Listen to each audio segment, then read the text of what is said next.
예, 안녕하세요. 공부 휴식 정보원 채널 타스입니다.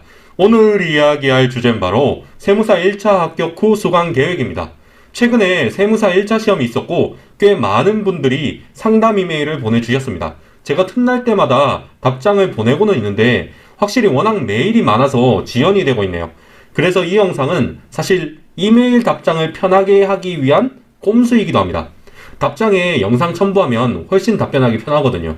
세무사 1차 시험 합격 후에 수강 계획을 어떻게 해야 할지 고민이 많으실 거라고 생각합니다. 그리고 워낙 개인적인 환경이라는 게 다양하니까 단순히 그냥 합격 수기를 무조건 따라 하기도 그렇고 그냥 학원에서 시키는 대로 하기에도 부담스럽습니다. 이럴 때 모르면 맞아야지 이런 마인드로 공부하시는 분들도 있습니다. 그런데 절대 그러지 마세요.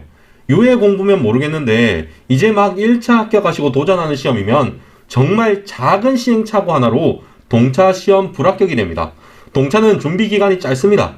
사실 제가 그런 마인드로 공부했습니다. 들어야 할 강의는 안 듣고 안 들어도 될 강의는 듣고 그러다가 시험 2주 전인가 그때 되어서야 정신 차렸습니다. 저 같은 상황에 빠지지 않기 위해서 필요한 것이 일종의 관점이 아닌가 싶습니다. 이번 영상은 1차 합격 후 수강 계획을 어떻게 짜야 하는지 구체적인 예를 보여드리기도 하겠지만 일종의 제가 가진 관점을 보여드리기도 하려고 합니다. 그러니까 사족이 길다고 저 너무 미워하시면 안 됩니다. 일단 2차 시험은 모의고사가 필수라는 것을 강조하고 싶습니다. 특히 세법학 같은 경우는 채점을 해보는 경험이 정말 중요하다고 생각해요. 재무회계, 원가관리, 세무회계는 사실 수험생들끼리 채점을 해도 숫자만 맞으면 점수 주니까 전문가의 채점과 그리 점수 차이가 나지 않습니다. 문제는 세법학이죠. 세법학은 결론도 중요하지만 그 결론까지의 논리력을 테스트하는 시험입니다. 그런데 이건 사실 수험생들끼리 채점을 하면 별로 신뢰를 하기 힘듭니다. 주관식 모의고사는 단순히 시간 안에 푸는 연습을 하기 위해서 하는 것은 아닙니다. 어떻게 답안을 작성했을 때 부분 점수를 더 잘 주며 내가 실수를 덜 하는지 계속 실험을 해야 합니다. 그런데 세법학 채점이 없으면 세법학 같은 경우에 수험생들끼리 이 연습을 하기에 너무 힘들어요. 그래서 저는 재무, 원가, 세무회계면 모의고사를 생략하고 따로 혼자 문제를 풀 수도 있지만 세법학만큼은 꼭 채점을 받아보라고 권합니다. 그렇다고 재무회계, 원가관리, 세무회계 모의고사가 중요하지 않다는 것은 아닙니다. 답안 작성 연습이 안 되어 있으면 정말 1년 넘게 공부해도 20점도 안 나올 수 있습니다. 그리고 모의고사라고 해서 무조건 현장 강의만 있는 것은 아닙니다. 제가 학원 언급은 안 하겠는데 알아보시면 온라인으로 채점을 해주는 곳도 있습니다. 지방에 계신 분이면 시험 때문에 억지로 상경하기보다는 이런 서비스를 이용하는 것도 좋을 듯 합니다.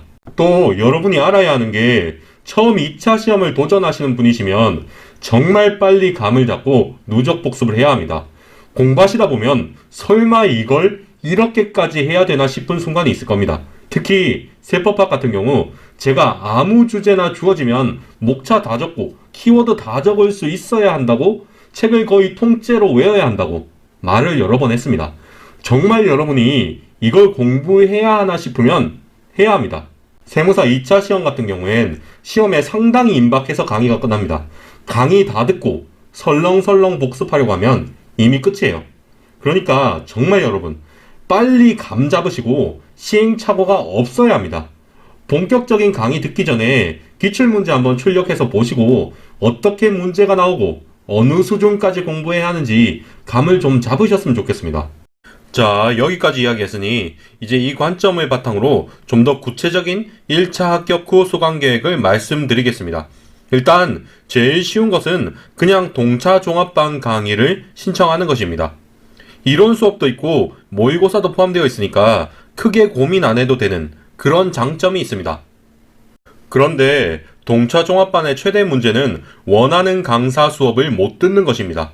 그러면 이제 어쩔 수 없이 단과로 수업을 들어야 하는데 또 단과 수업은 보통 모의고사가 없죠. 제가 아까 전에 모의고사가 정말 중요하다고 했는데 그걸 못 보는 겁니다.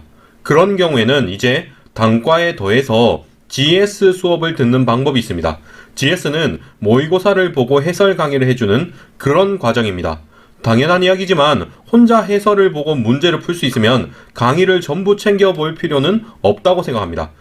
그리고 재무회계, 원가관리, 세무회계 같은 경우에 강의를 들을 필요가 없는 분들도 종종 있습니다. 이 세 과목은 1차랑 꽤 연관된 과목이기도 하고 심화 강의를 들은 분은 그냥 혼자 문제를 풀 수 있는 경우도 있습니다. 그러니까 만약 여러분이 혼자 문제를 풀 수 있다면 강의를 생략하는 것도 가능할 겁니다. 단원별로 문제를 4분의 1 정도 추출하세요.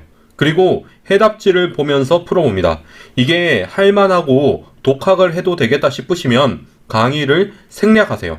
전체를 생략하지 않고 자신 있는 단원만 생략하는 전략도 가능합니다.